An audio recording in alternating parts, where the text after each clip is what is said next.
Yes, always serious. Good afternoon, Toastmasters. All right, so I'm going to talk to you about a familiar topic that I hold near and dear to my heart, probably some of y'all. Guns. Love guns. I love the smell. I love touching them. I love the sound. Guns are amazing. I've got 15, started when I turned 18, buying guns.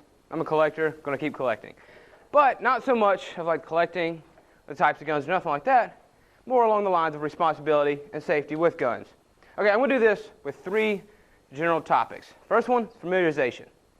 Second one is proper firearm handling, and then I'm going to end with a few facts that you may or may not know. All right, familiarization. All right, familiarization, I'm not talking about like, hey, this is a gun and this isn't. Pretty sure you know what a gun is. Our kids know what guns are, well, if you got kids. It's depicted through the media, it's depicted through games, and even the toys that they play with. Familiarization I'm talking about is familiarization at a young age. Kids need to know about these so it's not such a surprise when they do run across them. My dad gave me my first BB gun when I was 6 years old. From then on, he taught me that they are deadly, they are dangerous, but they can be safe if responsibility is instilled and you care about it with safety. Okay, so on top of this, like he instilled that, hey, never touch a firearm unless I'm there. He told me this. If I did and he ever found out, he'd whoop my tail. So that was definitely a deterrent from doing it. So it definitely kept me out of danger. So next thing, you need to keep your firearms in a safe location. This could be in a safe. This could be in an area where a kid can't easily access it. Kids are curious, obviously. Or it could be somewhere up high to where they can't grab it.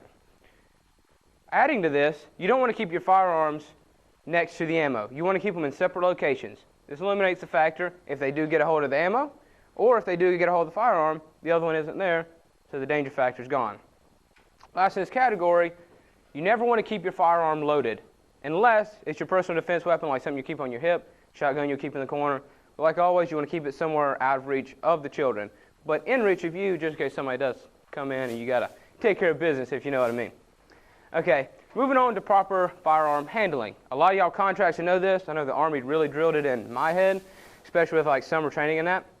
Rule number 1, never point your weapon in the direction unless you intend on destroying the target that you're aimed at. This does a few things. 1, firearm goes off, it's not going to hit anything. If you got it in a safe direction like the ground, it's just going to shoot the ground. Somebody's probably going to get ticked off, probably yell at you, but guess what? Everybody's still okay. Rule number 2, never put your finger on the trigger unless you intend on pulling the trigger. Just like last time, a lot of people, they'll have their finger on the trigger, they get scared, jump, pull the trigger. There's an injury, possibly a death. Takes out that factor. Last, and possibly the most important one that I've learned growing up, especially, always treat your firearm as it is loaded. If you always treat it like that, you're always pointing it in a safe direction. You're always pointing at something that if it does go off, it doesn't hurt anybody. Everybody knows the story all too well of the hunter cleaning his gun, doesn't know there's a round in the chamber, ends up shooting his wife, she dies. That actually happened to one of my family members. Dreadful, but if proper firearm safety was enacted, then that wouldn't happen. Okay, now I'm going to end with a few facts. Some of these, I know you'll know. Some of these, I don't think you will. First fact, the Sandy Hook incident. I know y'all know about this one. It was everywhere in the news. 20 children died, 6 staff members before the police officers actually arrived. The next one is the theater shooting in Colorado. Y'all remember that with the Batman? Yeah, well, 82 people died there before the police showed up to take care of the assailant. All right, so a lot of you are thinking, you know, that's the police fault because they weren't there. Well, you can't really push it onto them because they are first responders. They're not going to be there at every incident. Whether it takes them a minute to get there, 10 minutes to get there, there's still that window that they're not there. That somebody, a potential pro-gun owner like myself with a concealed carry, can take care of the situation themselves. Kind of flipping it a little bit. All right, so the first incident. This happened the same month Sandy Hook happened. It's called the Clackamas Town Center shooting. Anybody hear about this? You heard about it? Okay, so this shooting happened. 2 people died here, but a guy, just kind of like the Sandy Hook shooting, goes in with a gun expecting to shoot the place up. Well, needless to say, there was a concealed carry person there, drew his weapon on him. The guy got scared and retreated. The guy wasn't shot just because the person with concealed carry didn't want to injure any more bystanders than what had already been injured. Cops ended up later getting him. So only 2 people died there. Another incident. This happened in San Antonio, relating it to a theater incident in Colorado. Guy, same type of incident happened. And this was like December 16th, 2012. Same time as Sandy Hook again.